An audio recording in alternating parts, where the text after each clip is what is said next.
10 question के बारे में बार बार मैं मीडिया में कह रही कि जो मैंने 10 प्रश्न पूछा है सरकार उसका जवाब दे दे तो मैं इस पर विचार करूंगी, है ना। अब मेरे 10 क्वेश्चन क्या है आप सुन लीजिए। 10 क्वेश्चन में मैंने ये कहा कि सुप्रीम कोर्ट का जो जजमेंट है नो जस्टिस, जो संवैधानिक बेंच कहलाता है, ये कॉन्स्टिट्यूशनल है।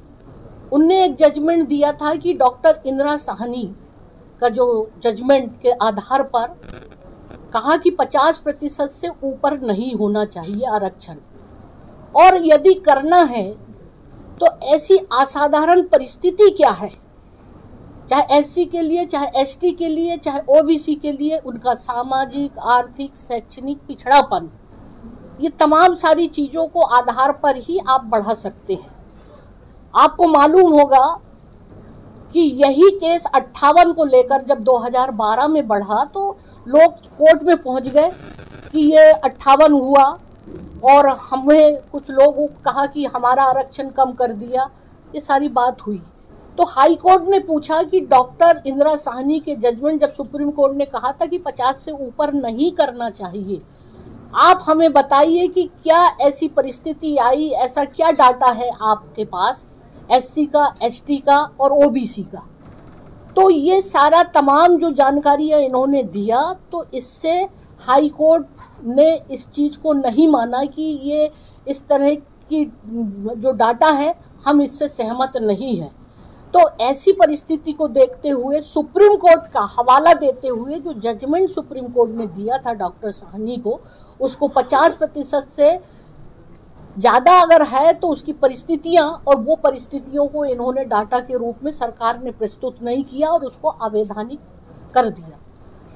तो मेरा क्वेश्चन यही था कि जब 58 का जब अवैधानिक घोषित हो गया है तो मैंने सरकार से जानना चाहा कि आपने 58 से 76 जो अभी अवैधानिक है, तो ऐसी परिस्थिति कौन सी आ गई है कि जो आपने 76 कर दिया, जबकि सुप्रीम कोर्ट का ये जजमेंट है कि 50 से ऊपर नहीं।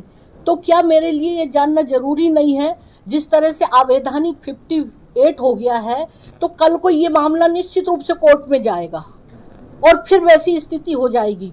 एक संवैधानिक प्रमुख होने के नाते मेरी जिम्मेदारी है कि जब तक मैं किसी व्यक्ति जो है उसी के आधार पर निर्णय लेकर कोई भी विधेयक विधानसभा में आता, आपको याद होगा मैंने अभी 8 या 9 विधेयक रोका है।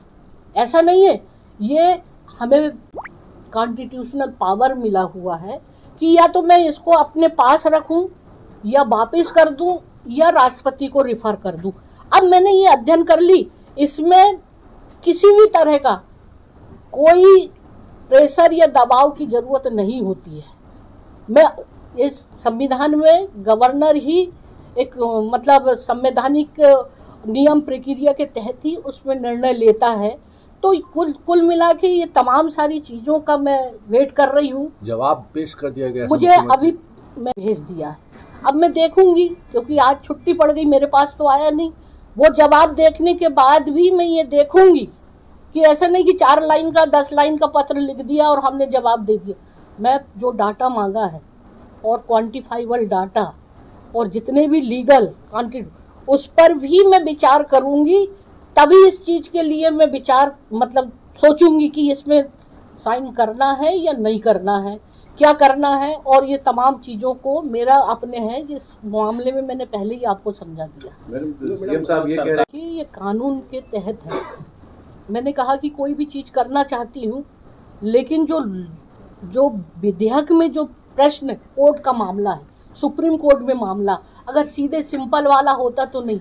अब बताइए कि जो सुप्रीम कोर्ट 50 से ऊपर नहीं बोल रहा है, जो 58 भी अवैधानिक कर दिया, तो 76 को कैसे सरकार वहाँ पर फेस करेगी? आप खुद सोचिए ना। तो मेरे लिए जानना जरूरी है। आप खुद भी जान रहे हैं कि जो 58 अवैधानिक हो गए तो 76 के लिए आपके पास क्या डाटा है? तो ये मेरा जानना लिए है। बहुत बहुत धन्यवाद।